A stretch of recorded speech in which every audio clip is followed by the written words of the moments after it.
Okay, so we're going to go ahead and get started. Sorry, we're waiting for a few people to show up. So my name is Todd Langlois. I'm in HR, work in retirement. So I'm going to talk first just about general retirement, eligibility, things like that. Also our supplemental plans for retirement, what we offer here.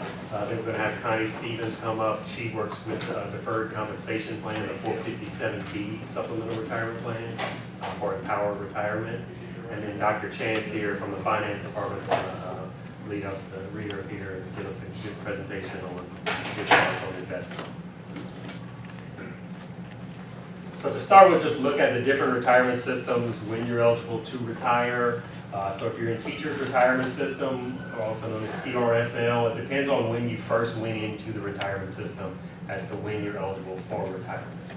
So you can see those who joined by or before July 1st, 1999, your options would be 20 years at age 65. So that's years of service and also reaching that age milestone. So 20 years at age 65, 25 years at age 55, or 30 years at any age. Then the next category would be if you fall between July of 1999 and December 31st of 2010. So that's 5 years at age 60 you can retire, 25 years at 55, 30 years at any age, and then there's a 20 years at any age, which is an actuarially reduced retirement. So you can retire, but they will do an actuarial calculation to reduce it based on your age at that point. And then after 2011, it's only age 60 with at least 5 years of service, or 20 years at any age, again, that actuarial reduced reduction. And if you joined after July 1st of 2015, that's 5 years of service option will be at age 62. If we have any folks in here in lasers, which is for the classified employees, similar retirements, so before 2006, June 30th, 2006, it's 10 years at 60, 25 at 55, and again 30 at any age, with the 20 years at any age actuarially reduced. And then between July 1st, 2006 and June 30th, 2015, it's 5 years at age 60 or 20 years at any age again. And then everyone who joined by July 1st, 2015 or later, it's 5 years at age 62 or 20 years at any age. Those of you who joined the optional retirement plan instead of TRSL, these are the eligibilities to be able to retire from the university. So the money in the ORP account's immediately vested, so no matter when you leave LSU or how old you are, you can take that money with you, roll it to another retirement plan or to an IRA. So this is eligibility to be able to retire from the university. You can continue health benefits, all your insurance benefits, get a sick leave payout from LSU of up to 200 hours of sick leave. So as you can see, it's those same minimum requirements that TRSL has. So 5 years at age 60 if you joined before July 1st of 2015, and then that just turns into 62 with the 5 years after that, and 20 years at any age also. So for those of you in teacher's retirement system or lasers, the few options you're going to have for retiring and when you're retiring, there's just regular service retirement. This is when you're actually retiring. You're not going to work anymore. You're going to start drawing that monthly retirement check. So basically, again, you're stopping work. You're just going to get your retirement benefit from there. There's also a program called DROP, which is when you first reach retirement eligibility, instead of retiring, you continue to work, but you enter the DROP program where for up to 36 months, it freezes your retirement benefit. So you're not earning service credit for that time you're in DROP, but you're setting money aside into the separate DROP account. So you have a little pot of money to use later when you retire. So if you need to put a down payment on a house or buy a car, you can do it with that DROP money rather than just getting a monthly check only from TRSL or lasers. And then also when you retire, they do give you an option to take a lump sum up front. So you can get a lump sum of up to 36 times what your maximum monthly retirement benefit would be right up front when you do retire. If you do that, it does reduce what your monthly benefit's going to be after that based on how much of a lump sum you took. So it is an option. It just you need to look into what's going to reduce your retirement benefit. And you can run estimates on teachers' website, which is trsl.org. or lasers, which is lasersonline.org. You can also go in there and meet with the retirement system, and they can sit down with you, show you your different options, and give you a good estimate of all your different options and what you would get under each option. So if those of you that went into ORP, again, your money is in a defined contribution plan, which is immediately vested. So when you leave LSU, when you're retiring, you can set up where you can set up an annuity where you get a lifetime income from that. You can transfer it over to another retirement plan. So if you go to another employer, you can just transfer it straight over there. Also transfer it to an individual retirement account, an IRA. There's benefits if you die for your who you named as your beneficiary. They'll get the money in the account. And then you can also take a one-time lump sum up to 36 months with the ORP initially when you retire, which again would reduce what you have left for the rest of your life if you're setting up an annuity. So with the state of Louisiana, we don't pay into Social Security alongside state retirement. It's a state law. It's nothing we can do about it here at LSU. But just to let you know, if you're unaware, so we don't pay in, the 6.2% into Social Security plus your retirement. You just have this regular retirement that you're paying into. So Social Security does have provisions where they could offset your Social Security benefit if you're eligible for one because you work here paying into a job that does not pay into Social Security. So the two provisions, the provisions would not decrease your Social Security benefit at all. It will reduce your state pension. State pension won't be reduced, Social Security benefit could be reduced. So the first provision is the government pension offset, GPO. This is the spouse benefit, so your spouse benefit from Social Security for you're the spouse or the widow. So this one they will reduce by 2/3 of your state retirement benefit, and it can reduce that spouse benefit all the way down to zero if it could. Then the one for your work through Social Security is called the windfall elimination provision, or WEP. I have flyers on both of these if you need it after. You can Google the provisions. They have little PDF documents on it. But with the windfall provision, it'll reduce your benefit. It'll never eliminate your Social Security benefit, but it can reduce it based off of, again, what your benefit, what your amount you're receiving from the state determines the max reduction you can get under the windfall provision. Also, working with Social Security, if you have over 30 years of what they call substantial earnings when you paid into Social Security, so year by year they have a number for each calendar year. If you earned at least 30 years of substantial earnings, then the provision wouldn't apply to you. So you wouldn't be affected by that windfall provision. So you can meet with Social Security. They have an office in Baton Rouge on Bankers Avenue. You may want to find out from them at what age can you receive your full Social Security benefit and how much it would be. When can you retire under Social Security? Would it be reduced if you take it at the earliest age? And are there limits if you collect the Social Security while still working and paying it?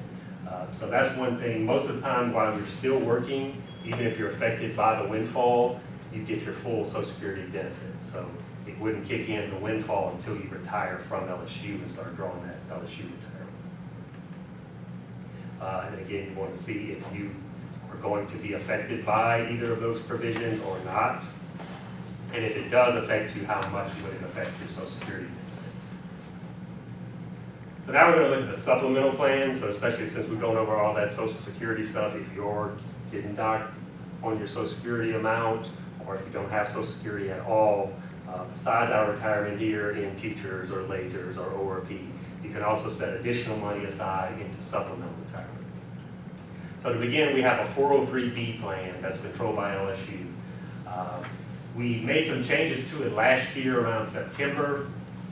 So what it looked like back then was we had almost $600 million in the LSU system in that plan. Employees in the plan were paying about 0.93% as average fees. And so that looks like a small amount. I'll show you on some examples, and Dr. Chance will show you in more detail, but that really is not pennies as it looks like. It's real money, especially over time. It really builds up how much you're paying in fees. So we had, previously to our changes last year, 5 vendors with the 403Bs.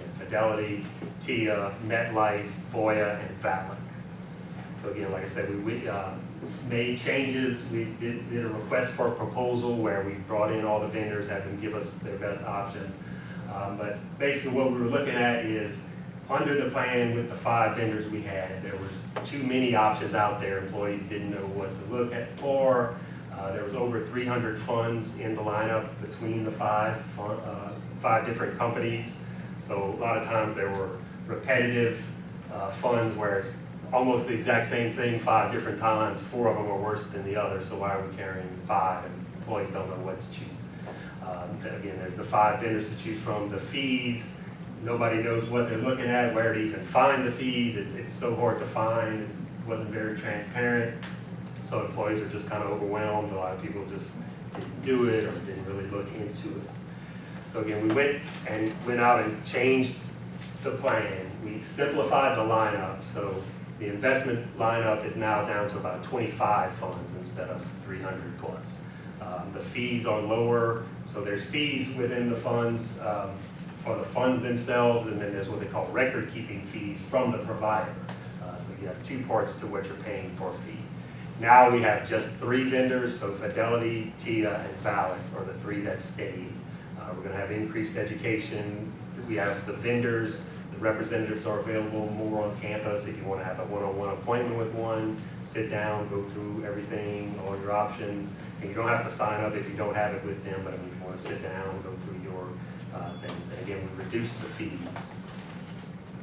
So just to show you, like I said before, it was about 0.93 all in was the average fee people were paying.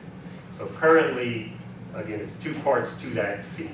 The investment itself, the average right now on the new lineup is only 0.17. So again, that's an average of the 25 funds.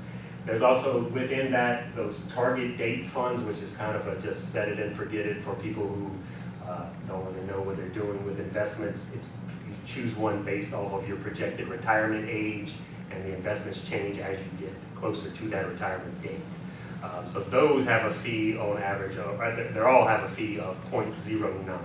But there's funds lower than that in the lineup. I mean, they're down to 0.02. Then the record-keeping fee that the vendor is charging you for having the account, those have all been lowered also. So you can see Fidelity and T are very low. They're close to each other, so 0.13 and 0.125, minimal difference between the 2. VALIC, as you can see, does have a higher fee than the other 2.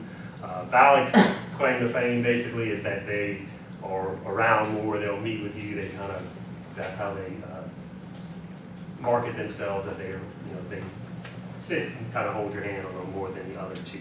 But I mean, that's totally up to you as which you want to go with. But I mean, you can see the fees there. So this is an example of just over the lifetime of an employee, how the fees will look. So again, I showed you those percentages where it's 0.93 in the old, that top line. So an employee in the old lineup, if you were paying the average, was about, like I said, right below 1% in fees. So if you invested $500 per month for 30 years, you put in only $180,000. So in the old lineup, you still ended up with $585,000 in your account. So that looks good. You've made $400,000 over the career. But you can look at what you paid in fees over that time. You ended up paying $118,000, almost $119,000 in fees. Versus the new lineup, if you take the average investment cost, which is that 0.17, plus this just uses the Fidelity 0.13. So 0.17 plus 1.13, you get your 0.30. In the same figures, you still put in $500 a month for 30 years, you end up with $663,000 in your account. So you've only paid about $41,000 in fees. So as you can see, you've made $70,000 plus more just because you're paying lower fees over the career. So that's kind of what I was saying, where the number, the percentage looks insignificant, but really over time it is significant. So LSU, we do offer that 403B plan I spoke about just now, and the 457B, which is what Connie is going to come talk about later. So you have both options. You can contribute to both. So it's not either or, you can do both. The contributions will come out of your paycheck. You can set that up at any time. You can do it where it comes out of your check before taxes or after taxes. After taxes known as Roth. So again, you can start that any time of the year. If you need to stop it because you've got some bills to pay, you can stop it at any time or increase or decrease any time throughout the year. The limits for 2019, so this is the calendar year, you can contribute up to $19,000 if you're under age 50 into each of these accounts. If you're 50 or over, that limit is increased by $6,000, so it's $25,000 per year. So again, if you have a 403B and a 457B and you're 55 years old, you can put $50,000 away per year right now. But again, they're independent of each other. So these are just some numbers we pulled with the 403B plan. So currently only about 8% of eligible employees have a deduction going into a 403B. And less than 500 employees in the LSU system under age 40 have a 403B. So you can see it's not as high as it probably should be. And then this was a survey done last year to just kind of give you some ideas of how everybody out there feels about retirement, what's going on. So you can see the first one on the left, most people want to make their own decisions, so 54% want to make their own decisions, but they want someone to kind of validate that decision. But then you have 32% of people want specific advice, people telling them what they should do with their investing. And then 15% are comfortable doing it on their own. And then with investing, 53% of employees are comfortable selecting those investments on their own that are right for them, and another 53% is a separate group of employees have reviewed their investment portfolio within the last 12 months. So only about half have even looked at what their investments are. This slide is just showing employees now kind of have a lot of people dependent on them in both directions. So 42% of employees who have adult children over 21 provide financial support for those adult children. 23% provide support for parents or in-laws. And then a lot of people are stressed out by retirement. Almost half of employees report they're dealing with stress due to their financial situation. And 41% of those said that got worse in the last 12 months. And then financial matters was the top choice of stress for all generations. So you can see the percentages there, but out of the categories they had, finance was their biggest stressor. This one just shows employees, a lot of people aren't really confident when they're going to be able to retire. 47% don't know really. And then more than 1 in 4, 26% of all employees has already withdrawn money from their retirement account for something else other than retirement. And then 42% think they're going to have to do that in the future.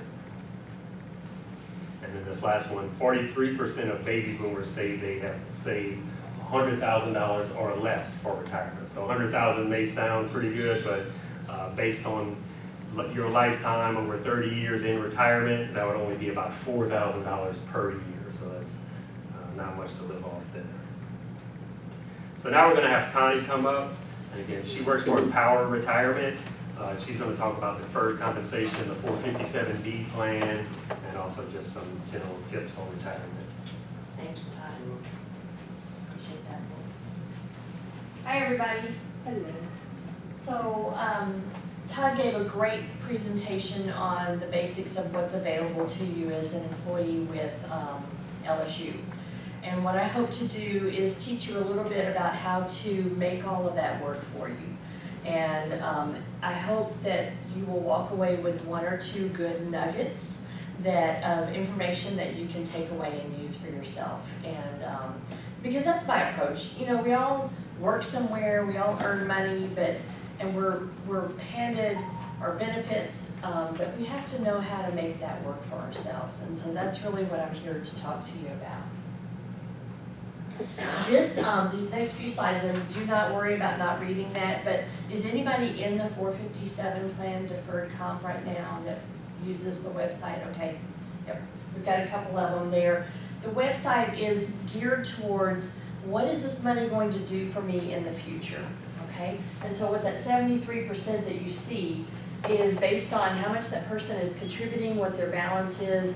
They are 73% ready to retire is what that means. And this is an income view of somebody who is 45, they've got $39,000, they're 46% ready to retire, and it comes from different things. Their savings in the deferred comp plan, their employer contributions if there were a match and they work for somebody who offered that, Social Security benefits if that were available, any kind of income gap, and that's what we're dealing with. And it's really to get the awareness around, gosh, I can't live on 46%. What else do I need to do? And that's really what it is. And so we give you next steps and kind of suggestions on maybe you need to increase your contribution. Maybe you need to look at your asset allocation. Just different things on how we can help you work and get towards a better retirement goal. And it doesn't matter if you have a laptop, a desktop, a tablet, or a phone. It's all interacting the same way, because we know people walk around with a phone in their hands all the time. And that's really where we try to get the information to you so that you can key in to that. There is an app. Empower Retirement has an app for iPhone and Android, and so you're welcome to use that there. And I'm going to skip over a few of these, but we do a lot of retirement education in groups and one-on-ones, and Patrick Haney down there in the back, he just left another room. He was there scheduling one-on-ones with people just like yourself to meet individually and to learn more about their account. So what we do is we try to teach you about retirement and how to make this work for you. And all the time I have people tell me I can't contribute, I don't have enough money, whatever reason. I've got too many bills, student loans, I've got kids, whatever. I would tell you, focus on retirement for yourself, because one day you're really going to just say, I'm done, I want out. And this is the key to getting that. And it takes just getting started. And sometimes that getting started is a tough choice, but start with the minimum and try to work up from there. And you've always heard, pay yourself first, but what happens if I wait even just 1 year? And so these are going to be difficult to read. But if I'm 25 and I don't start until I'm 26, I lose $12,731. And every year that you don't start, it costs you that much money in your retirement there. And to me, that's a big deal. And that's why I'm saying just start today and get that going. There are before taxes and after tax savings, but this in place here is what happens if I want to save before tax. And so let me back up just a little bit. 2 ways to save. You have before tax, pre-tax. You don't pay taxes now, you get a little bit of a tax break now, but you pay taxes later. The Roth 457 or the Roth 403B, you're going to pay the taxes now with no taxes paid later, okay?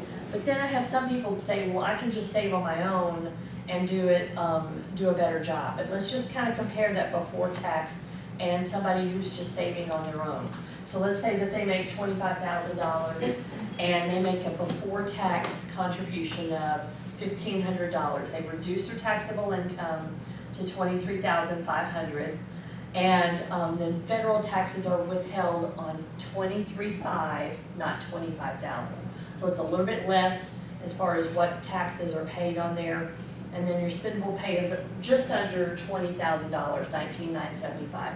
What happens if I if I don't save anything? I've got $21,250 there. The funds available for my retirement at year end, at year one, is $1,500. I did that. And the other guy who didn't save at all, he's got nothing. And so that's why we're talking about, don't wait, get this going. And so if you take the potential account balance over time, this is $125 a month. Y'all get paid twice a month, once a month? I guess it varies here, doesn't it? Once a month? $125 per pay period per month, 6% annual rate of return after 10 years, you can have $20,485. 20, almost $58,000, and 30 at $125,000. Now, I will tell you there's a little trick to saving more. if I have the money coming to my checking account, it's really hard for me to write a check and save that money. I'm not that disciplined, even though I know I need to do that. So on the website, there's an automatic increase feature. And so if I'm saving, because I just got started, say I'm saving at 1%, put myself on an automatic increase of 1% every year. It's in the website. You key it in, you pick the date, and you pick the percentage. I'm saying 1, but it could be 2. But what happens is you save more over time, and that extra 1% or whatever the dollar amount is that you key in for the automatic increase, you don't even miss it. You'll go, oh, it's a little different, but it's not that much money. So do that to yourself. It is something that you can trick yourself into saving more money, if that makes sense. Because I'm not disciplined enough to increase. I'm not disciplined enough to write my own check to save the money. But if I go in and schedule an automatic increase, I do a better job in saving money. And so saving a little more can mean a lot. And this one is saying $25, $50, $75, and $100 per paycheck. Even just a difference of that. So in 10 years, if I saved $25 to $50, if I saved $25 versus $50, I would double my money. The 20 years, the 30 years, I mean, it is substantial increases. So over 30 years, if I saved $100 a pay period, I'd have $200,000. And I have people all the time that come to me and they say, there's no way I could have had this money had I not started saving in there. And the money can grow on a tax-deferred basis. That means if it's in the account, in the 457 plan, it's sheltered from the taxes there. Okay, so how do you find extra money to save? Has anybody ever called Verizon or T-Mobile or anything to try to see if you could get a better deal? I just did that, and amazingly, it worked. And I got an extra $20 a month in my. Excuse me, I'm sorry, are you going to get into the differences between 457 and 403? I can? Okay. Yes, I sure will. Thank you. What if you get a raise? You know, put that extra money in the retirement plan. Credit card interest rate, if you lower that, lower car insurance premium, refinance your mortgage, stop going to Starbucks. You know, those kind of things. Take your lunch. Every day that I eat lunch out, it's $8 or $10, and it used to not be that much, and that's a lot of money that could be saved over time. And so I won't go through this because this is talking about worker confidence of people who, you know, what happens if I'm able to retire? Am I able to retire? Do I believe? A lot of people are not confident that they can do that. And what we try to encourage people to do is save 15% of your income, okay? If you started today, could you save 15%? It's really unlikely. And so what we do is tell people to work up through that automatic increase, okay? Now I'm going to talk a little bit about budgeting, but before I do, I'm going to address her question between the 403B and the 457. These are tax codes. They mean nothing to you. The IRS just names that tax code. We follow the rules in there. I'm representing the deferred comp. It's a 457B. VALIC and TIA and Fidelity, they represent the 403B plan. And really, because LSU went in and did an evaluation of the costs and everything, the 403Bs that used to be higher cost have come way down. And so very competitive. But the difference, I would say, primarily is just in the tax code that says if I retire or leave service before 59 and a half and I have a deferred comp 457B plan, there's no 10% penalty at all, okay? So if I wait, if I'm in a 403B plan, I've got to wait until I'm 59 and a half. There are other rules that apply to that as well, but just kind of know what your plan is. If you plan on retiring by the time you are 54 years old because you've got 30 years of service in with LSU, then maybe that 457 would better suit you because there's no 10% penalty. And I always tell people, why would you pay more taxes if you don't have to? But this is illegal. Well, what would I say? Sort of a rule in the tax code that allows that. But now that LSU has they've evened the playing game between the 403B and the 457. So basically what you're saying is if you're 59.5 at least, there is no difference between the two. That's correct. Okay. And so her question is, what if I'm 59.5? Is there any difference between the two? Not really.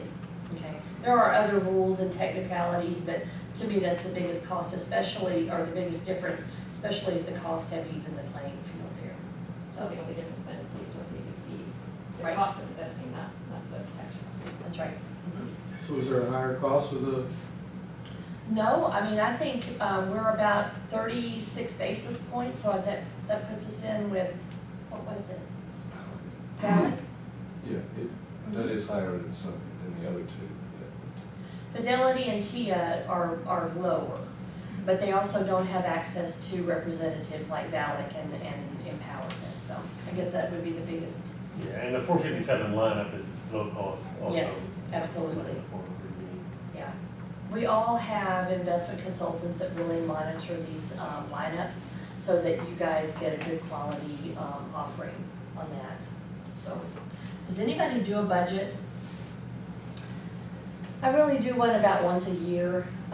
It's an exercise I don't really care to do, but I do it just to make sure that I've got money, that I don't have money going out where I don't want it to. And really, could I save more? Could I retire early? You know, where am I on this budget? And it looks at, you know, where is the money allocated to? You know, surprisingly, and I know everybody else is in this category too probably, but food. Between groceries and eating out, that's probably one of my biggest expenses. And, you know, it's just like, wait, what am I doing here? That's why I know how much it costs to go to lunch, $8 to $10 every time. So evaluate your income, and the only reason why I'm telling you this is you're working at LSU, you're putting time in, don't waste the money or the time. Make it count for you so that you have some sort of a plan. And I'll go into how we can help you with that plan. I was mentioned the one-on-one appointments. Those are good evaluations of what's going on with your personal situation there. Some people have other sources of income. They might have a side job. They might have interest or dividends. So fixed expenses, you're always going to have rent or mortgage. You're always going to have a car payment. Well, I say, yeah, you're always going to have rent or mortgage. You may pay off that mortgage eventually, but the housing costs will always be there, the taxes, the insurance, that kind of thing. The automobiles, you could eventually pay that off as well, but there's maintenance and things like that. Childcare eventually goes away.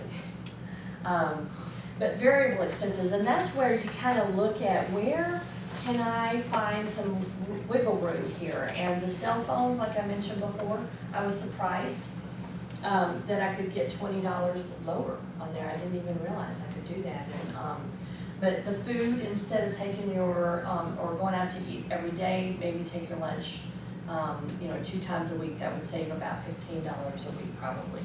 Clothing, you know, whatever. You all know the drill on that. But what I do instead, it says maintain a spending log for at least 2 months. I really go back on my bank register, and I go online and I look and I kind of categorize where I've spent, and I do it for 6 months and then I double it, and that's how I do it. 2 months to me is personally not enough time to really get a good handle on what I'm spending there. You can do it manually, you can do it online, however you want to do that, okay? So what can you get away with or get rid of? What are luxuries? What do you, what do you have to do long-term and short-term? If I'm renting and I want to buy a house, I know that a down payment is definitely going to be in my future. So how am I going to allocate money to get to that down payment to do that? And where can I get the money? What can I eliminate? You see her holding the coffee there. It's just what we do. Make your coffee at home, take it there. Buy yourself a nice cup and then start taking it. Compare your income versus your expenses. But that's what I mean by looking at the time you're spending here, the money you're earning here, and make it work for you. Look at how much you're spending. Are you spending too much money because you just like to shop? Are you spending too much money because, you know, there's something else going on that you really have to address in your lifestyle? But you have to look at that. Write down your short-term goals, intermediate and long-term goals. Long-term would obviously, for most of us, be retirement, 5 years and beyond that. Okay. Do the goals meet with what you're earning there? You know, a lot of times I find that we don't match our goals up to what we actually earn.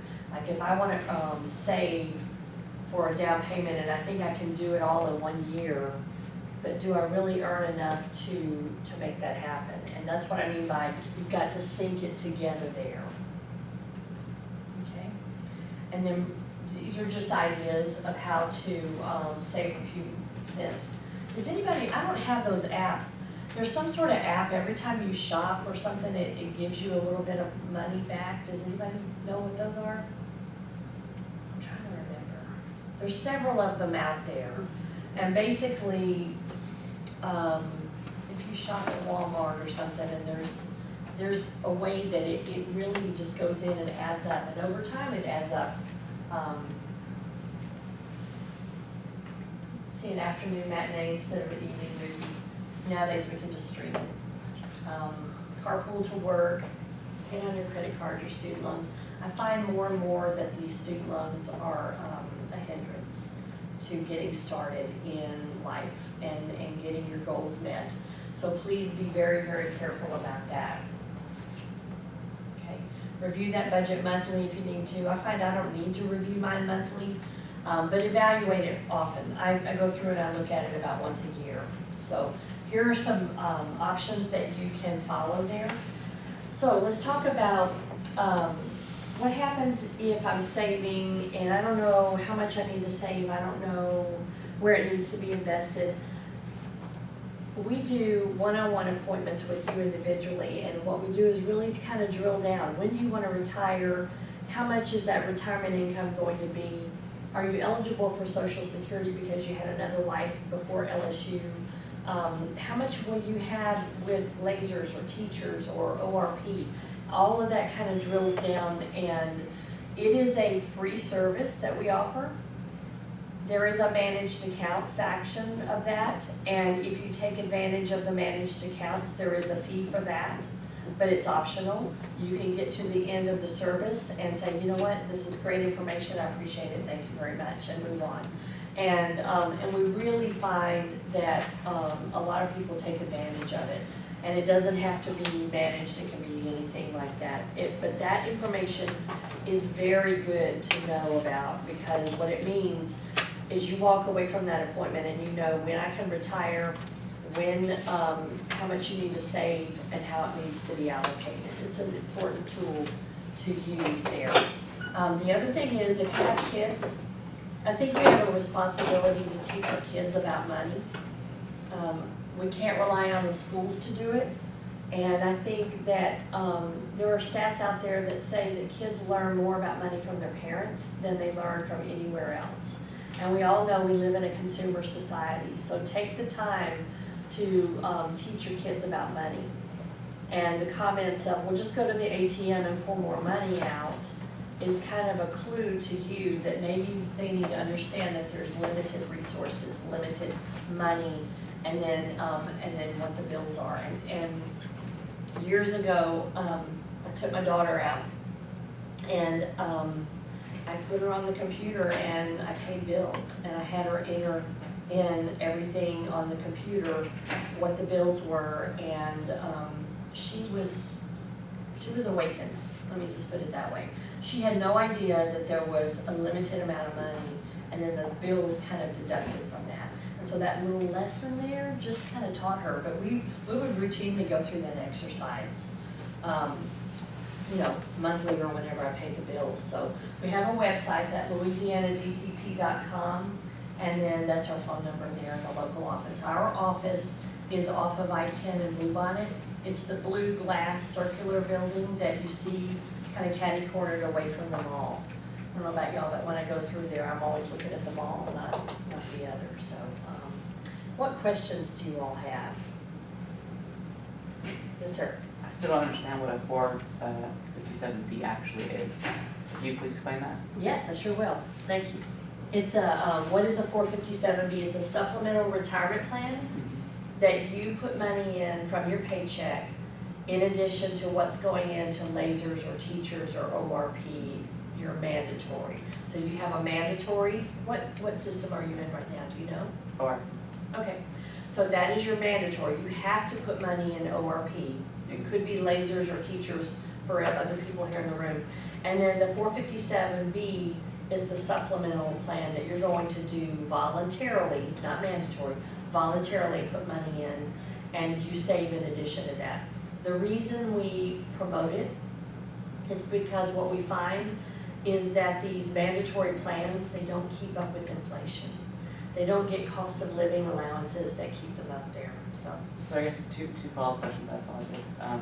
One is, and maybe I missed it again, the difference between the 403B and the 457B, the small difference you mentioned, could you please restate that, and also? I would say, because the fees are pretty much equal or very similar, then it's gonna be that 10% penalty before you're age 59 and a half. So which one is charged that? 457B has no 10% penalty before 59 and a half. So if I'm in your shoes and I'm thinking, okay, I'm gonna get out and retire at age 53, 54, whatever, that 457 makes a lot of sense for me because I don't have to pay the extra 10% penalty if I wanna get the money out. Let me point out something too. I think this is a point of great confusion between these plans. You can have them both.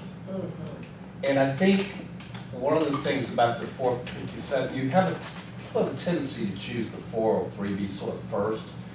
And when I first came here, I took that and I maxed it out. And I wanted to save more. I also wanted to put that Social Security deposit somewhere instead of going to Social Security. So I said, oh, you mean there's another plan? Yeah, there's a 457. Oh, okay, that's where my Social Security money's gonna go. But you can choose a 457 and not do a 403. You don't have to max out the 403. But if you max out the 403, you got the 450. Or if you max out the 457, you got the 403. So, excuse me, what do you mean by putting your social security amount there? The 6% they would take out of my The paycheck. Theoretical social security. Yeah. Well, you know, I came here used to Yeah. having that out. I said, oh, that's 6%. Well, I'm not about to spend that. I'm gonna put, because that'll come back to haunt me someday. So I put that in the 457 because I'd maxed out the other plan. You know, how do you, so you can max out 403B? Yeah, what's the number? So the limits I put up, if you're over 50, 25,000. 25,000 Oh, I see what per you're saying. calendar You're gonna year. put so much in per year. Yeah. So you should max out. Right, so the IRS won't let you put more than 25,000 Yeah, per year yeah, out I of your check. And that applies to both of those plans. So because you work at LSU, we call it no coordination of benefits, and that means that if you have the income and the wherewithal, you could literally put 25,000 in the 403B and 25,000 in the 457. You would shelter $50,000. Yeah, there's a huge amount of sort of ignorance of the 457s, because I know someone who told me about a year ago that I've saved all they allow me to save, and I told her about the what about the 457? She's doing like 20 years. I never heard of that. You may have to put some more money away, because she makes a lot of money, you know. You may put some more away, and I said, yeah. And that's what we're trying to make sure everybody knows. Yes. It's hard to max out both of them, obviously, It is, but it is. you know, it's nice to know they're there. Yes, sir. So I guess another question I had too would be, do all of these options allow for before or after, like a Roth or a traditional Yes, format? they do. Yes, And they then are you also allowed to stack if you have a Roth IRA, there's a contribution limit on that, it's a separate contribution limit, these other plans? Right, so let's talk about that a minute. You're asking about Roth. On an IRA, if you have a Roth IRA, you're allowed to contribute up to $6,000 in a year. And there are income limits, meaning you can't make over a certain dollar amount and still contribute to the Roth IRA. When you move into 457B or 403B Roth world, that limit is $19,000 if you're under 50 and $25,000 if you're over 50. Substantially more, and no income limits on contributions. So if I'm sitting there and I'm saying, okay, well, I want to do Roth no matter what, but I'm inching up in my income you know, and I'm not gonna be able to contribute everything, then look for something like this. That 457 or the 403B, those have the higher limits with no income restrictions on it, on a Roth side, okay? And regarding the 457, there's no 453, or 403, I think I understand, 457. It doesn't matter where you live after retirement, does it?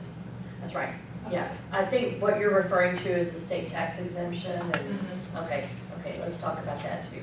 So in the state of Louisiana, there's something called Title 11. If you retire with teachers or Laser's pension, and live in the state of Louisiana, you do not have to pay state income taxes on any income received from that, okay? It goes into the drop in IVO money as well.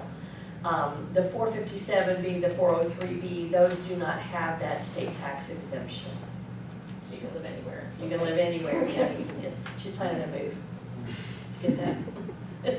All right, yes, sir. So one other question about how how all these things interact. So with the, so I have the optional retirement plan, and that, how much is contributed to that is based on some set amounts by the university and. It's 8% and 6%. Can you? Yes, it's set by the state, so you put in 8%. Yeah. Teachers actually even takes 0.05 out of that, so like 7.95 of yours goes in. Ours is set year to year, so it's currently 6.2%. It's supposed to be at least a floor of 6.2%, and that's every fiscal year can change. Is there ways to add more money to that, or are you capped? The So only that's- ways to add are these other options? Right. That's why the other options exist. Okay. Right, so that's set by the state, it has to be that age, and same for teachers and. By the way, you should be happy too, because the state's contribution to that is on the high side compared to private employers and many other states. Most people think they don't, no. It's actually on the high side from what I've heard. Anything else? I'll hand it over to Dr. Chance then. Okay. Thank you, sir. I have one more quick question about Sure. Ron. Just for the packages that you guys offer, how many, what do you say the percentage of people who are using a Roth option versus a non-Roth option for either the 403B or the 457? So I can only speak for the 457 because that's what I represent, but I would say there's probably less than 10% of the participation in the Roth. It's relatively new. I'm saying that it's probably around 10 years old now. But honestly, and it's not always a good fit for everybody either. But, you know, for some people it makes perfect sense. So we'll be happy to talk to you too. Thank you. Yeah, like she said, the Roth has only been an option since I think 2016. So a lot of people who even had a 403 or 457 don't know that's an option to do it other than pre-tax. Yes, ma'am. If you had a supplemental in one of the companies that are no longer supported, could you transfer that into a 457, or would it have to go into another 403? No, so while you're still employed, you could only transfer it to another of the 403B. You can leave it there, or you can transfer it, you know, so like if you had Voya, you could roll it to TIA within ours, or Fidelity within ours, or Valak, but you can't do 457 until after you know. That's the balance you had. You're talking about what was Yes. sitting there. Correct. Yeah. And another thing of the supplemental is you can roll prior retirement plans from your prior employer into those, which you can't into ORP or teachers or Laser. You can't roll outside plans into that, but you can into the supplemental. If you have a previous employer, a plan under a previous employer, you can roll those into IRAs as well, which actually gives you a lot of options, because you can pick who you go to. You were talking they can roll it into one of our plans, right? The supplemental. Yeah, you can also roll it into an IRA from anybody. This is companies you used to work for, a place you used to work at. Right. Yeah. Okay, all right, is this what this?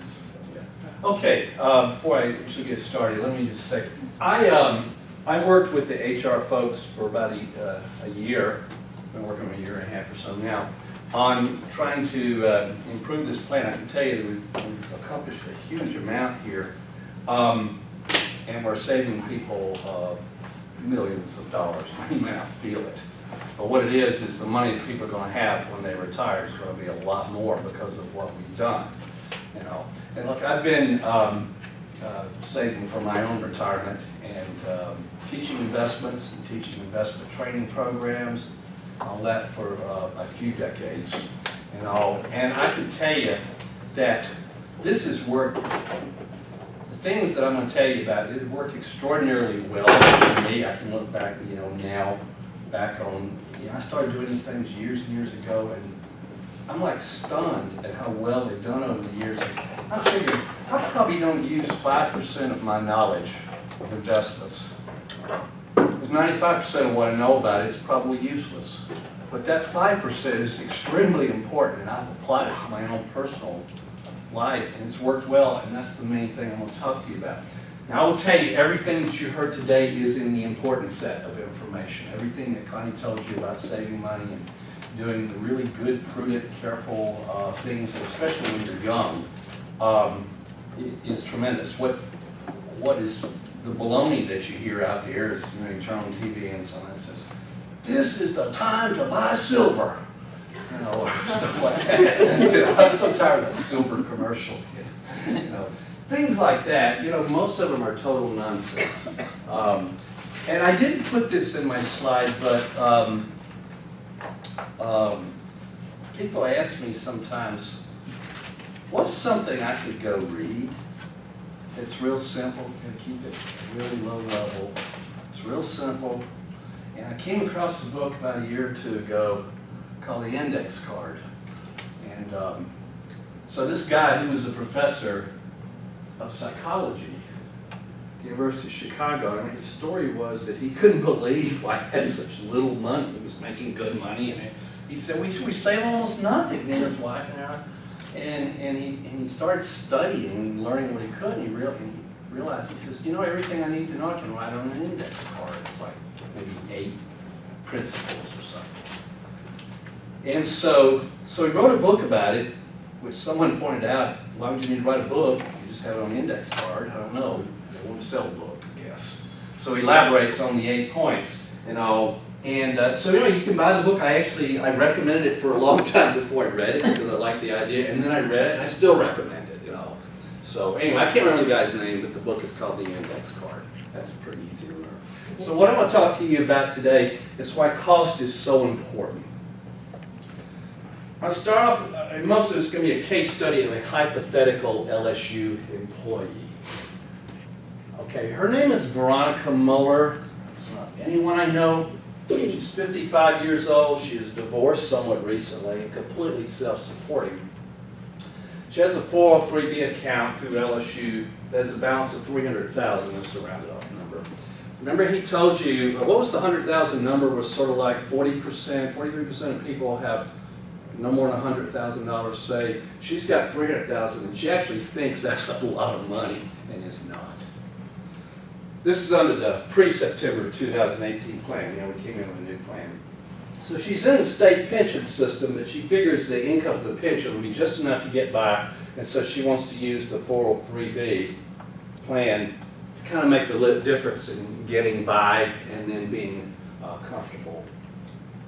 And she hopes to retire in 10 years. So she has an adult daughter, Leanne, and I'm going to claim her as a recent LSU graduate from my department. And she decides to talk to Leanne about her retirement savings. So Leanne says, "Mom, how much are you paying for your 403B account?" And Veronica says, "I don't know. I don't think it's very much. I've never seen any bills or anything." This reminds me of a story Todd just told me about someone, pretty high-ranking official, got all upset about the new plan because they saw all these costs and all. Well, the difference was the costs were actually broken out for you. That's the transparency. We're telling you what you paid. Under the old plan, the costs were hidden, but you were paying not only those costs, you were paying a whole lot more. So seeing the cost it's kind of eye-awakening, and a good thing is that it brings to your attention that this isn't free. But we have gotten those costs down tremendously. Okay. So anyway, she thinks she hadn't paid anything, so Leanne says, "Let me take a look at your statement." Leanne reviews the statement, and it estimates that Veronica's paying 0.2% for admin fees. That's the general fee that they charge you, bookkeeping, stuff like that and all. And the weighted expense ratio over mutual funds, let me mention what that means. She's in some mutual funds. Some of them charge this ratio, some of them charge this, and they pull them together, and so that number you can just think of, that's on average what you're paying the companies to manage your money. And I just made up numbers, you know, that added up nicely at all. So 0.2, 0.8 is 1%, rounded off number. Now Todd gave you a slide that said before this plan, the average LSU employee was paying 0.93%. So that number is pretty close to the average. That's why I chose it. So Leanne says, Mom, you're paying 1%. And the mom says, well, that's not much. I got a 1% raise. I can't even feel it.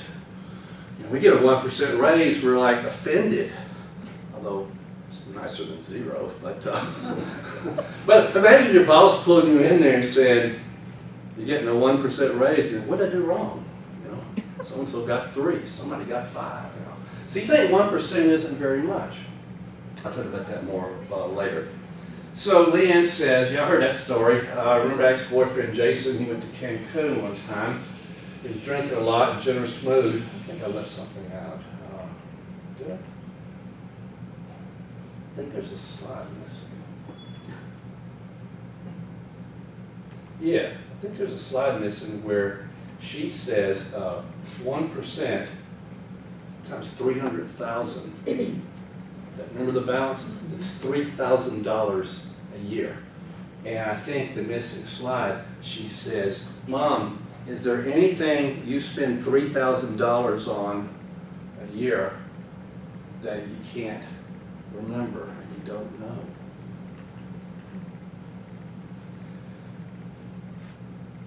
There's pages missing out of this. I know I slipped them over here. I don't think they were missing. It's a cool story, though. So Leanne's got a boyfriend who went to Cancun, maxed out his credit cards. He had no recollection that he had. So he wasn't aware he spent $3,000. She's not aware, Mom, that she spent $3,000 a year on this. Can you think of anything you spent $3,000 on you don't even know it? How do you do that? Okay. That might as well have been you, Mom. You spend $3,000 a year and you don't have any idea that you're doing it. And I'm pretty sure you don't know what you're getting for your money. So what do you think you're getting? Mom says, they got an 800 number, and I've called it a few times. She had a divorce, so maybe I should talk to a financial person. So she says, I get a statement every quarter. My money has gone up. That makes me happy. I'm shocked to have this money. How can I complain? How much of that increase in your money has come from the additional money you've put in? The fact that the market as a whole has gone up, and backing that out, can you actually attribute any of the performance to that company that's charging you? And Mom is like, I don't even understand what you're talking about. But that's why, Mom says, that's why I pay them this money to take care of this. That's what I thought. Pretty sure they've never answered those questions. To be honest, you really don't have all that much money. $300,000. It's not a lot of money for her to retire on. She does have the pension, of course. Okay, thanks for cheering me up there. All right. So there's still a lot you can do to cut your costs and get better control of your money. Do you think I need a financial advisor? And says, what? Give me another 1% of your money? Now, some of them will charge you more. In fact, they'll charge you whatever they possibly could charge you. So what should I do? Well, for right now, I'll help you out, she says. Daughter says, I'll help you out. A lot of us end up having to help our parents out with their money. I was very fortunate. My mother worked for an accountant, so she is pretty good at managing money and all. But I got relatives who I would give anything if they would ask me for help, because I've seen how ripped off they've gotten. My father-in-law died a couple of years ago. He was living off Social Security, doing okay. But when we got into his finances, we discovered he had a broker, and that broker had him invested in tax-free municipal bonds. This is not the kind of thing you invest in unless you are rich. Tax-free municipal bonds are for wealthy people. And that broker must have been getting a nice commission off that. So anyway, she says, I advise you to invest in low-cost index funds. That's what Warren Buffett says you should do. Warren Buffett said he wants his estate, most of which is going to the Gates Foundation, to be invested in these low-cost index funds. She says, yeah, I think Jimmy Buffett probably agree. Mom, I know how much you like him. Thanks, I'm taking you to Margaritaville. So, why did people get fooled by this? It's something, I made this called the 1% illusion. To the average person, a number like 1% is insignificant. Here's an example. Every Sunday, you go to the convenience store and buy a newspaper. This is actually what I do. It's the only newspaper I get. It's a Sunday paper. It actually costs $2.09 because of our tax. But rounding off, let's say the newspaper announces a 1% increase. The paper now costs $2.02. Outside, I have it scrounged around for 2 pennies. You don't think that's very much. No one thinks 1% is very much. So when these companies tell you you're paying 1%, and even numbers like 0.5%, 0.3%, stuff like that. Look, before we did this, these changes we did, there were some mutual funds available to LSU employees that charge like 2.25%. It just killed me thinking somebody might have chosen those funds. I mean, somebody somewhere chose them because maybe not here, but it's highway robbery. People, 1% raises, they think that's awful. I would think it's awful. A couple of studies, they're academic studies, but a couple of interesting parts. So a professor from Southern Cal published a study, 1997, that showed the single most distinguishing factor in predicting mutual fund performance. So remember, you've got all these funds out there to choose from. You used to have over 100. Is the cost. It's not anything about the fund other than the cost. The ones that have the highest cost had the worst performance. You actually tend to think it should be the other way around. You spend more money for a car, you presumably get a better car. Buy a pair of shoes, buy an expensive pair of shoes, buy a cheap pair of shoes. You typically tend to say you get what you pay for. In this business, it's the exact opposite. The more you pay for it, the worse performance. And even if you're aware of the cost, these three folks published a study in 2005 that said 84% of investors actually believe the opposite of what I just said, that the more expensive the fund, the better performance. It's the exact opposite. No wonder there's so many billionaires on Wall Street in the whole financial industry. We are totally ignorant. And they're not about to tell us. I mean, some of them, some good advisors do, yes. Often they'll tell you if you ask. This industry presents so many investment opportunities. In fact, it's too many. Even an experienced financial advisor has a hard time making an optimal decision. So there is a theory in psychology that says the more choices you give a person, the more likely they'll regret the choice they made. I think there were so many other things I could have done. Investment management industry, consumers likely to make the wrong choice and then be completely unaware that they've done it.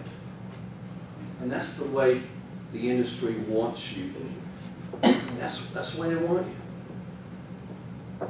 They want people to be totally unaware. I always say, like at these little sessions that we have, people, I'm happy we have a small group. I'm happy that you're here. I'd love to see some of the big wigs of LSU, the people who make the really big money, get away from their meetings and come in here and learn, because believe me, they're the ones that are making the Wall Street industry really rich. I mean, they're the ones who get fees chiseled away from their big salaries. But it's what it is.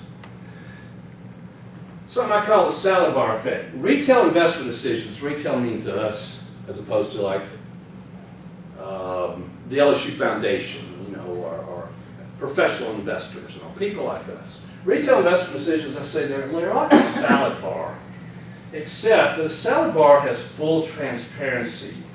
You know what everything is. Sometimes there's a little card telling you what it is. And even if you don't know what it is, you can put a little bit on your plate and try it. If you don't like it, it's okay. You don't have to pay more if you didn't like it. Just get a clean plate, get something else. So you have absolute transparency in a salad bar. Investment decisions have no transparency. There is a tendency to think, see that giant salad bar, that a bigger salad bar is better. I think, if you paid the same, wouldn't you like to see more items in the salad bar? That's because you know what everything is. You can make intelligent decisions. If you make a mistake, you get something you didn't know what it was, it tastes awful, it's okay, just get another plate. Investment decisions have virtually no transparency, and that's why when you have a large number of things to choose from, you're likely to make a bad decision and be stuck with it for a while. Under this new plan, you have full transparency and you have a limited number of decisions, of choices, and they are efficient, very low cost. We have chiseled those fees down to so low. Even I was astounded at how low we got some of those fees. We did have a provider that told us after, who got fired, who told us afterward, I didn't know y'all were that serious. They said, we didn't know you were that serious about getting costs down. It's kind of unfortunate you're just now figuring that out because you've already been fired. No. So here's some numbers about the potential savings. Todd put up some numbers and I ran my own numbers and all just different assumptions. Putting $5,000 initially in the account, that's an annual, not a month, of course, but that's an annual, $480 a month, something like that.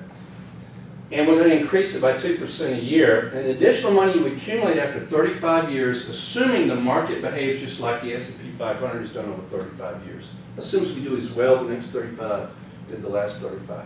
And we have 3 providers. We will not name them. You know who they are, but I'm not going to tell you who's who. You can probably figure that out.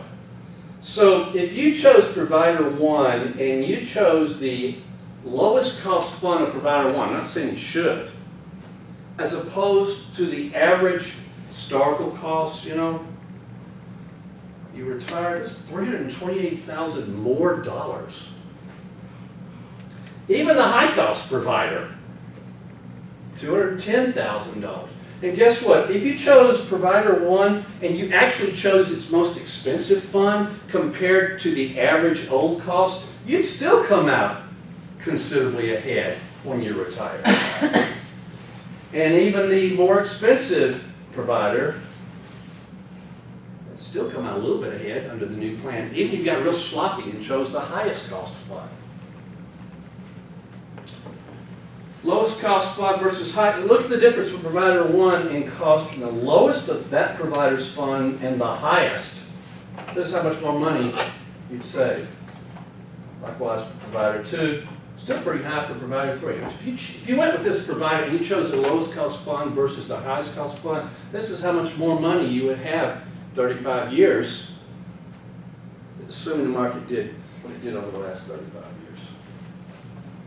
The lowest cost fund of the lowest cost provider versus the highest cost fund of the highest cost provider. So look, under the plan that we've offered right now, if you chose the highest cost, if you got the highest cost provider and their highest cost fund, you chose absolutely the most expensive thing you could. Compared to the lowest cost fund and the lowest cost provider, you're talking about $305,000 more. So, make your decisions wisely and pay attention to cost. So in short, costs matter a tremendous amount. You may not feel it now. You may not think it's very much. So you hear numbers like 0.3 and 0.1, that kind of. They don't sound like much. Believe me, it is a tremendous amount years later. Okay? All right, that's all from me. I can take some questions, and I'm sure, I think Connie's gone, but Todd can take some questions. Anybody has them? Yeah. Yes. I have a hypothetical LSU question. So someone's in the TRSL plan, but doesn't end up retiring from, from LSU. How does that? Yeah, where's your pension go when you leave up? I don't know, that's out of my area. So I mean, you say you wouldn't have the years, like even 5 years in there, or? Well, I know the 5 years, So that's if, it. listen, so if you have the 5 and you don't have the age, you can leave it there, but say you're 32 when you're leaving here, it would just be sitting there until you get to 60 or 62, depending on when you came in. Not increasing over that entire time because it's based on strictly, it's a formula strictly off of your years and your salary from when you were leaving. So you can refund your contributions out of there, so that 8% you put in on every check, you can refund all of that when you leave and roll it to an IRA. But you lose the state part. Right, you Yes. can only get back your contribution. Or you can leave the thing in there, is what you're saying, or the whole thing in there, right? When you move, and then years later, you have this small little pension. Right, so say you worked 7 years, you could at 60 start drawing and pension off of 7 years. So it wouldn't be very high, but I mean, you could get a monthly check for the rest of your life from there forward if you wait, or get your own money back now. And you can leave it there indefinitely if you think you might come back to the state, or if you're not sure of that decision right when you leave. This is one of the attractions of the optional is the sheer portability of the whole thing. My career started off at another school, and we only had a state retirement plan of the state of Virginia, and in Virginia went to the optional as an option. And I can tell you this, every one of my colleagues in the Department of Finance, I'm pretty sure, except for a few that had been there so long, without hesitation, every one of them said, we're going to the TIAA plan, that's the optional. Those of us who are experts in this, we tend to say, we want the portability, and we also like the idea we can sort of manage our own. I had someone at I speak at various colleges, and I had someone in the College of, I think it's engineering, and he said, you know why I chose the optional? I don't trust them with my money, I trust myself. I don't distrust them, but I do trust myself more. So that's the big difference, or if he's immediately vested, so what you put in, what we put in, if you gain in the market, you can take it and leave it, if you leave 6 months after you started it, I mean. So that's the big difference. Does that answer? So as an HR contact for my department, when people are asking me, I always advise that they go speak to I tell them I'm very limited on my knowledge, but I know about the 5-year vesting, so I tell them if you know that you're not gonna be here at least 5 years, then I would not necessarily go with TRSL. But it almost sounds like it may be better if I'm just wondering how I should be advising, like if they're not planning to retire from LSU, would it be better for them? And they never really know. I mean, nobody goes to work here thinking I'm not going to be here 5 years, or you just don't tend to think that way. So, great question. She wants to know really what do I advise them, and I guess I tend to say you go and you talk to the people over in HR and all, but ultimately it's going to be your decision. I mean, there's pros and cons of each. So I have a question, so, the optional retirement, whichever one you're in, I mean, there's certain funds that they choose from to invest the money in, right? And so then they'll say, well, you can pay a little extra money, we can have a financial manager, help monitor that more closely. So is that worth the extra money to pay? What's your view on that? My view is absolutely no, that it is not worth the extra money. First of all, they don't know, their advisors don't know where the market's going. Look, I can tell you what I've done almost exclusively for these several decades is invest my money in broadly diversified, low-cost index funds. It's basically invested across the market. I've dabbled a little bit in some of the sectors and all, but still the bulk of my money is in these index funds. And I can tell you, the body of knowledge that I have in my field as a scholar in my field and knowing what research has shown, and also, I mentioned Warren Buffett, this is what Warren Buffett says, which is the opposite of what Warren Buffett did. Now, Warren Buffett picked, but Warren Buffett is in effect saying, I think you have a hard time having the kind of success he's had. He does know things that we don't know, plus he got in at a very, very opportune time. So Warren Buffett said, when I'm gone, I want my money invested in these broadly diversified, low-cost index funds. So this isn't just coming from me, it's coming from Warren Buffett. That's what and if you do that, you don't need a financial advisor. And if you have a question, like the woman, got a divorce and all, she thought, we should do something different. They all got, I think Connie put the numbers up there for them. They all got 800 numbers. All these companies, they got people will talk to you, and Connie will talk to you if you're with Empower. So Connie will not tell you which way the market's going or anything like that, no.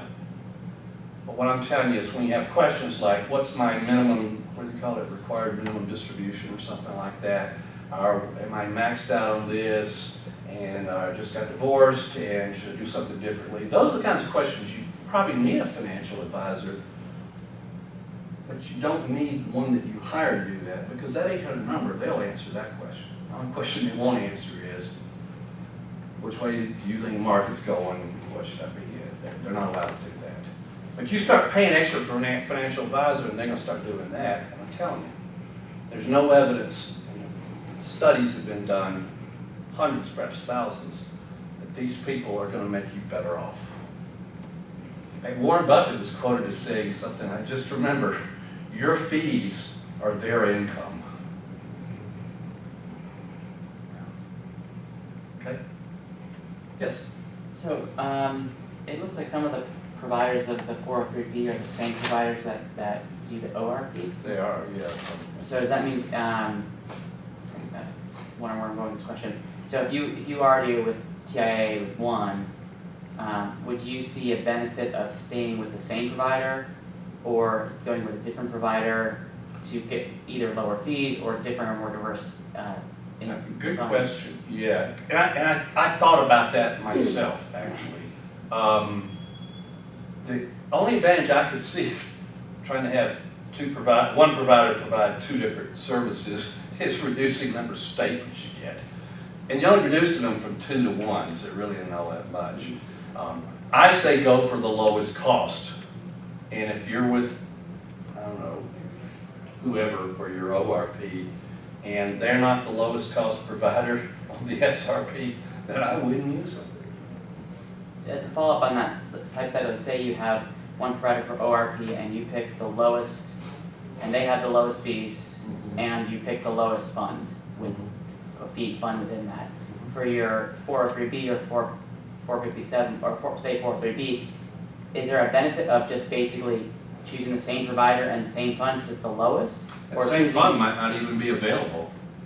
Could be a So different- their lineups are different because theirs are set through teachers' retirement. Basically, the they have- state decides on the ORP, and we control the SRP and the 457. So my point is, the advantage of going with one, you're not going to get any bundled package or anything like that. Yeah, I was wondering if there's a disadvantage of basically choosing the same fund in two different vehicles. I don't think, I can't think of any reason, if you like that fund, if it is a low-cost, broadly diversified fund, I can't think of any reason not to put it in both of these vehicles. In an ideal world, this would all be pulled together in one giant big vehicle and all, but I mean, there are laws that require separation of them. I wouldn't have any problems at all doing that, having the same fund in different plans. But I do, actually, I think about it, I do. I mean, Is there like an I got all your eggs in one IRAs and basket other- kind of argument? What? Is there an all your eggs in one basket kind of argument to be made? no, it's not. If that fund is a broadly diversified fund. Yeah, because that's the epitome of not having all your eggs in one basket. And if I'm broadly diversified here and broadly diversified here, it's the same fund. You know, you're broadly diversified.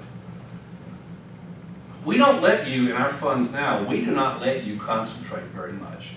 Those funds are pretty well diverse. You can, I believe we do have some value in, or is it large, small, or something like that, don't we? Yeah, they have a couple growth and Couple of international growth. growth, stuff like that. And international, so, but those are, even themselves, they're broadly diversified, just not as diversified as you could get.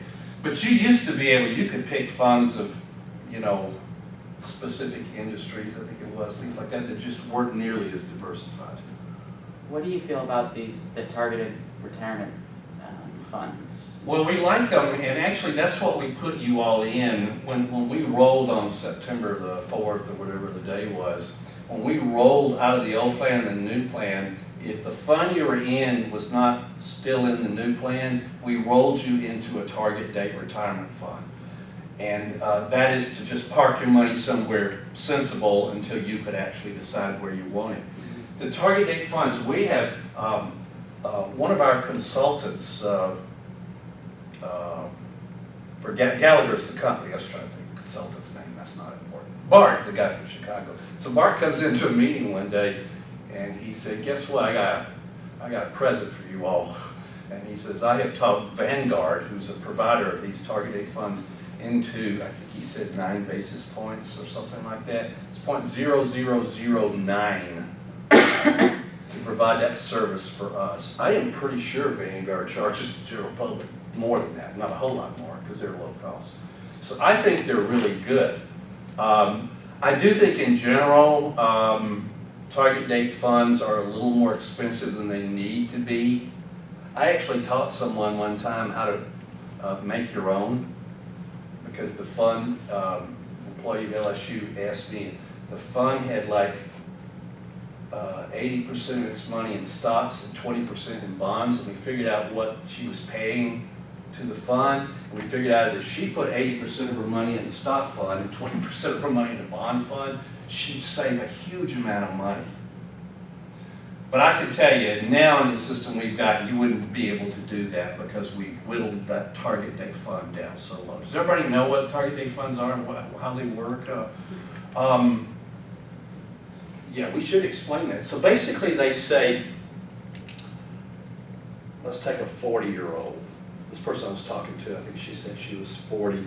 So you're a 40-year-old and you have a target retirement date of maybe 25 years from now. And what they will do is, at this point, they will have you invested, I don't know, 80 to 90% in stock. Let's just go with 80, I don't know if that's 80-20, 80% stock. And as you get older, they'll whittle that down and whittle it down, whittle it down. So when this woman hits 65, she's going to be far more invested in bonds, which are safer, than in stock. And you can actually go look at the target date funds if you're curious about this. Figure out your target retirement date. You just pretend it's 65. And look up that fund, and you can look in the prospectus, and you can see how they're invested. So someone that's got a target date fund of 2020, that's someone close to retirement, that fund is going to be probably 10, 15, no more than maybe 20% invested in the stock market. That's pretty good for people who are really dependent on that money and who aren't investment experts. Now my thinking is, I'm near that age, actually, and my life expectancy, I hope, according to the tables, is a good 15 or so years, something like that. I don't know. But the point is, I fully expect to remain heavily invested in the stock market. It's just, I think people probably are a little bit too conservative on that. But I also feel like because I've had knowledge of this, I've been doing this for years, and I've watched my costs, accumulated pretty good nest egg to speak of, that I can bear that risk. But I mean, if at the point when that person is retiring right now, 2020, and this fund is about all they got to live off of, that better be very conservatively invested. So the target date funds kind of do that for you. I mean, they sort of take the thinking out of the process. And I'm just very proud of what we have to offer through the Vanguard funds. And kind of like you said, you don't have to go into the one when you necessarily want to retire. So That's if right. you want to be a little more aggressive, you can do the one 5 years. Yeah, you can choose any one of them. Or a And little if more you, conservative the other if way. you were in a 2020 retirement fund, you wouldn't be at this point. But if you were, when you hit that point, 2020, the 2020 fund will terminate, but you don't have to cash it in and retire or anything like that. You'd have to get into something else, because that fund will die once that year finishes. But you can put them in any fund that you want. Sorry, I have lots of questions. No, I really appreciate please, it. I'm happy So for Everybody the needs to leave, don't worry, we won't get offended, we'll for the stay. 403Bs or 457Bs, with the Roth option, I guess how much of these vehicles have to be paid through LSU through paycheck? Like if I have X amount of money in the bank, could I No, do a one-time deposit? this is all employer right. Yeah, I mean, you'd have to maneuver that through your own, with your bank account, but it's all coming out of your check. you know, so. What You if can't have the add to same it yearly yourself. limit? You Yeah, have those yearly limits of what you can contribute. There is only one other way you could get some money into an IRA, whether it's Roth or regular, and that would be if you had a side business. You know, you wrote a book, it's on Amazon, you get a little royalty check or something like that. That you could put into an IRA. and I, Yeah, and consulting business or something like that. Yeah, you can do that. My wife works like one, to help out a realtor for like 1 day a week, and you know, she just gets a kind of a flat amount. And it occurred to me over the years, I said we could have been putting hers into an IRA, it wasn't really all that much money. I said that's someplace I could have funded a little bit of an IRA, but it never was all that much money. So some other source of income, yeah, you could do that. but you couldn't put it into one of these vehicles. No, only as an IRA. no. These are employer-sponsored plans.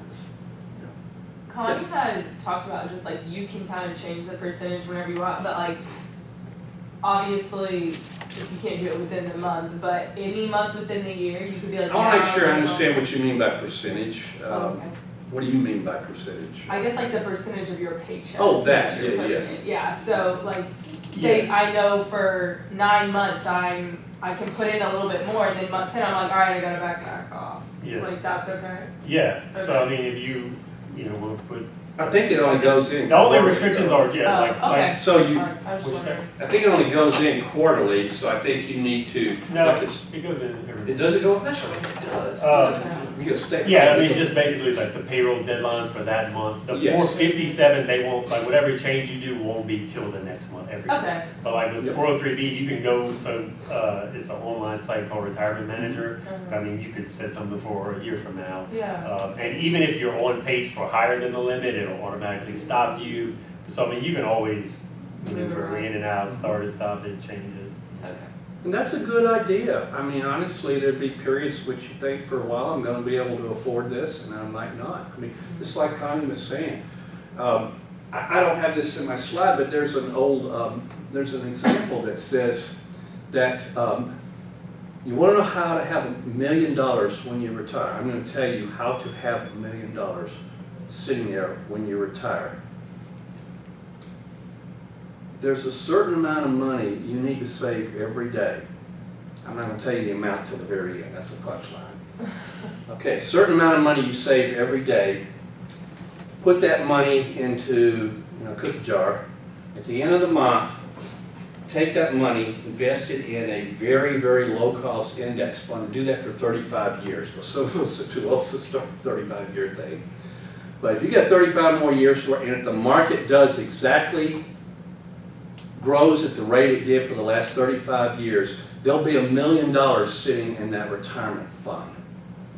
The question is, how much money every day do you need to put into that fund?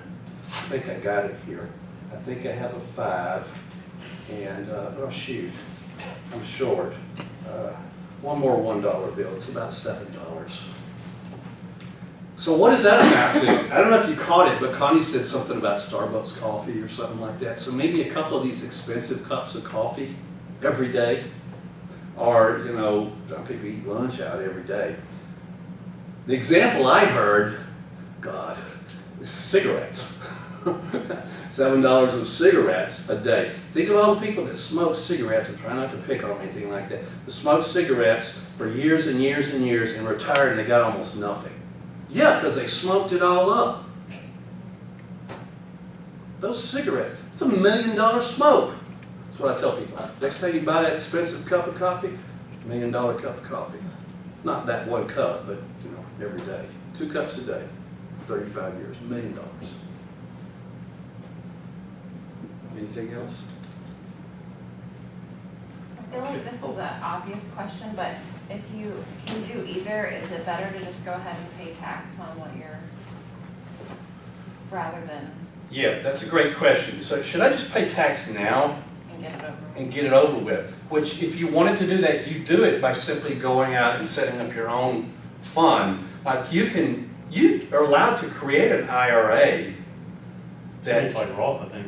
Yeah, or Roth, versus whatever. non-Roth. Well, you could do a Roth, but I mean, even if you didn't qualify for Roth, you're allowed to have an IRA in which you go ahead and pay taxes and put the money in, or you just create an investment account in some company, you know. So, but the question is, I think at a young age, you're pretty young, so I think at this age, you should probably defer taxes, okay?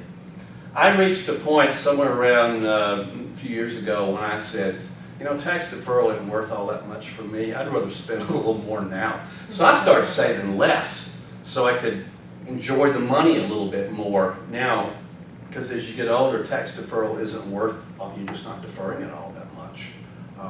But I'd say if you're young, I would defer it as much as you can. Is that an argument for or against a Roth? I'm sorry. I'm just. But a Roth you pay now, what you don't pay is the accumulation. And also Roth does, yeah, you are paying taxes on it now, but the capital gains over the years you're not paying. You know? So, I mean, if I was going to pay taxes now, that'd be the way I would do it. You would do a Roth as opposed Yes. to. I mean, I think the Like, does a Roth you would make do pre-tax, you're saying, you would defer the taxes. No, if I would decided I was going to go ahead and pay, is what I'm saying. If I made that decision, that I'd go ahead and pay the tax. Oh. As opposed, a Roth as opposed to something else. I guess. But I would defer, I mean, I just would defer the whole thing. I wouldn't pay the taxes now, right? I mean, a Roth you pay taxes on immediately, right? Isn't that the deal? Right, I think that's what it's asking. Should his deduction on his paycheck be pre-tax or wrong? Yeah, like I say, if you would, you're gonna recommend somebody who's starting here and maybe they'll be here for 30 years or something.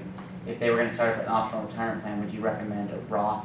I mean, I know you can't. Can't do a Roth through your employer, but you're You saying, can I mean, yeah, a 403B, you can do a Roth, right? Right, and for yeah. So which one do you think, for someone who's gonna be, you know, not gonna be retiring for 30 years, is a better investment versus somebody who's gonna be retiring in 5 years or 10 years? That's a tough call. When I was young, I thought I don't want to pay taxes. I just want to put the whole thing off. But from what I've heard, I mean, I think Roths are a pretty good deal from what I've heard. I've just never had one. But I think it's a pretty good deal. I mean, you don't pay taxes on all that accumulation for 35 years, and that's actually a lot of money if the market goes up. So I think the Roth would be a better deal. If you were talking about just, is there a limit on the Roth, how much you can put in a You year? have the same yearly limit, so if Yeah, you know, okay. 19,000, however, and you can do both, but Yeah. pre-tax, post-tax, Yeah. or a mixture. But if you were to just have some other plan on the side, or you didn't qualify for a Roth, like his income, But there's no income tax for these ones, right? Right. For, Oh, We're okay. talking about, Is it- yeah, the 403B and 450. okay, all right, yeah. which is pretty nice, like pretty. Yeah. I forgot what I was gonna say, but anyway, if you were going to do it on a pre-tax basis, I would think the Roth would be, I mean, after-tax basis, the Roth would be the way to do because you push off the other taxes.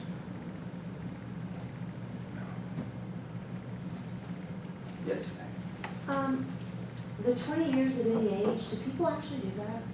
Like if 20 somebody years started at any age, working is that- here at 25, would they actually retire at 45? Yeah, we have some, I mean, I don't know what the, like, when we're talking teachers' wages, I don't know how much the reduction is.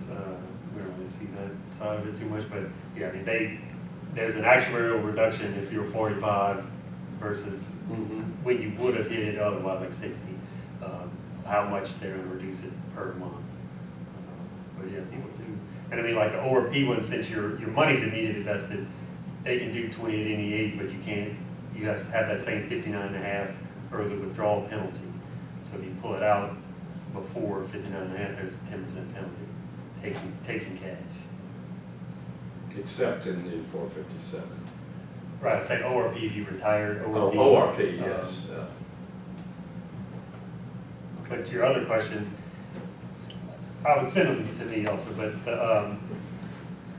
I mean, it's more, I guess, if they think they're gonna be here for their career, they probably wanna look hard at teachers. And if they think they're probably not, especially very long, they probably wanna look at ORP. But I mean, even the 5 years is not hard past 5, because like I said, if you're 30 and you have 5 years, do you wanna wait 30 years or not? So I mean, they might have also wished they had gone ORP. So it's that person's decision. I mean, it sucks because most people don't know. So I guess the only benefit is that your employer's matching more with the teachers? I'm just trying to figure out, like, I mean, I'm a teacher, so it's. So, I mean, we put, LSU puts, the money LSU puts into teachers, like, really doesn't, even what you put in and what we put in doesn't factor at all, really, other than like to guarantee the money's going to be there. Because it's eventually gonna come down to how many years you had in there and your Right. salary at the highest point. So depending on when you came, it's either 3 or 5 years, the average salary. Gotcha. So, I mean, but if you stayed, 30 years, most people Right. that I meet with, if they're retired with ORP, they say they wish they would have done teachers. So, I think a lot of that reflects, people say that all the time, and that, God, I wish I'd done teachers. A lot of that reflects just bad investment decisions in the sense of not paying attention to cost, not saving enough, just not knowing these things that we're telling you about today. I mean, if you aren't proactive in getting yourself a good understanding of what you need to do, then I can understand why, yeah, I wish I had teachers. But I am absolutely confident. And as I told you, I'm only sharing about 5% of the knowledge I have of this because it's like the only 5% you really need. It's like the index card, is that I am much better off because I chose optional many years ago before I even came here than choosing a pension fund. I'm absolutely confident. Low cost, broadly diversified, index mutual funds. They will grow the rate this country grows. If you're not confident about that, that's different. But we are talking about 37 years, So I'm thinking as being part of teachers, say for some reason, I mean, I've been here like 2 years, so say that I think I'll probably be here if I don't, like 403 or 457 would be a really good thing. Yeah, you don't get to change your mind now, is what Right. I'm understanding. You But should- But adding if you have that, less than 5, you still can change it. oh, you can? Okay. So if you have teachers, Okay. so right, up until the 5-year mark where you're now vested in teachers for the years, you can switch to ORP. Okay, that's So good. I didn't realize. If you're going to the longer you wait, the worse it's gonna be. Oh, Because so I see. basically, so say you've been here 2 years, all of your 8% contributions that Yeah. already went to teachers rolls over into that ORP account, and then going forward, we start. Then you would be losing, I think, the state's Right, contribution. so that just is but I mean, if it's lost less to the than 2 retirement years, that's system. not. Yeah, 6.6%, less than 2 Yeah. years or so. Okay, I didn't know. Well, what we're trying to get you to do with this is realize whatever choices you made or will make with that primary retirement plan, these are supplemental plans. Right. And we want to encourage you to try to put as much as you can in these things Yeah. because you will be happy you did years later. I always say, there are people that sit there, like this woman in my hypothetical one, she's sitting there, God, I got $300,000 thinking, wow, that's more than I ever thought I had. When in fact, first of all, it isn't very much money. And it's a lot less than she could have had, and she made wise decisions early. I mean, those wise decisions, it's not her fault, she just didn't know. Right. But we are really being proactive on this now. I wish we had more than a handful of people in this room that we have, but you guys are going to benefit from this. Okay, yeah. Sorry, Go one ahead. more question about the 403B versus the 407B. So given your advice about that you think that lowest fees is the best way to go, if you had the same, I'm trying to look at if you're choosing one of those two, if the fees were the exact same, it seems like to me from the way you described it, the 457B would be better because you could pull it out earlier without penalty. If you think you're going to retire early. There is another consideration which could be, it's not the same companies. The 457, she works for Empower, that's the 457 company. Right. And, the others are TIA, Fidelity, and Valic. And you may be satisfied with them or have some reason why you prefer them. But, I mean, that's the one other, maybe the only other consideration. Yeah, and that 59 does also flip. If you're still working past 59 and a half, you can start taking distributions from the 403B if you want to, while still working, and deferred comp, you have to wait till 70 and a half if you're still working. Oh, so if you weren't going to retire from LSU until you were 70, then, but you could like retire on your 403B. You can start at taking 59, money out of it at 59 and a but half if you're still here. but you Right, couldn't so- do that for the 457. because you have to do it when you finish working.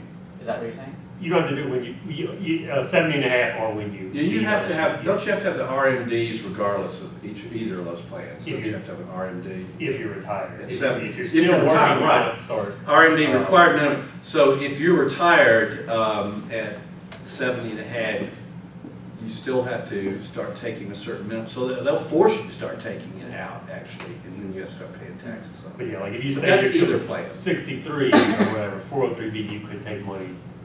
457, you couldn't Yeah. until you. Just trying to think like what's of those options, which is sort of more flexible or. Yeah, but I mean, like, if some catastrophe happens or whatever, if you leave LSU, that's the big advantage of 457 is, you know, say you leave here, you're 40 or whatever, you need, you know, you go into another job or whatever, but you just need to take out 10,000 or whatever. Deferred comp to 457, you only get hit with the tax, assuming you took it out pre-tax, not the extra 10% penalty. 403B would have that extra 10%. As well as the tax. Both of them, you can take loans where you're still working, hardship withdrawals, but, you know. And for the Roths, the Roth versions, you get hit by a fee if you try to take it out before retirement, right? Because you already did you already paid the taxes on it.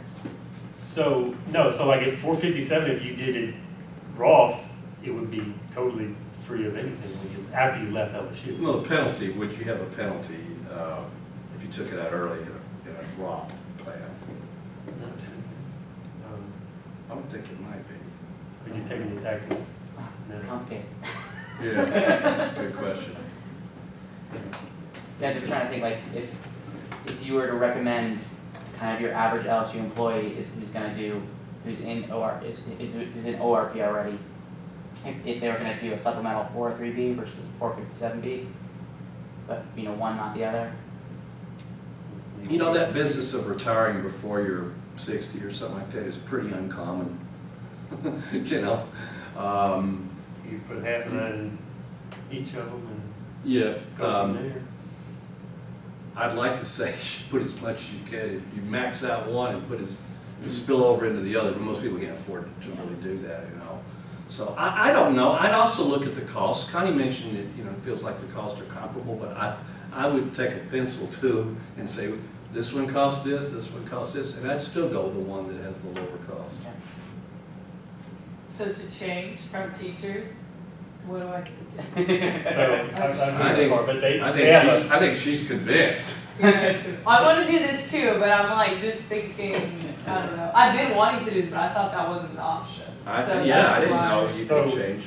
yeah, it's up until that 5-year mark. We see it every now and then, like about 2 years in, or whatever. Yeah. people do it. But don't But- change if you're not going to be proactive and apply these things that I've told you I about. promise. You promise you will, okay. I don't want you like. Oh, you came here, right? That's a You good did, first step. that's the first positive step. It's like AA, it's like coming in here and saying, I am an alcoholic. I want We all have a problem. I need help, yeah. We're clueless. So they have a Yeah. one-page application where you're just saying, I'm getting out of teachers too, Okay. you choose which of the 3 companies you want to go with, and then you can either meet with a rep or just do it yourself online, so like Tia or Hoya, you can do online, their side of it, Right, cool. which is just like So choosing. keep in mind, the way teachers works, any pension fund works, is that it works because more people come into it. And it's kind of like, they don't want you to leave. Right. I mean, your contributions now are paying for the people who are retired. They don't want you to leave.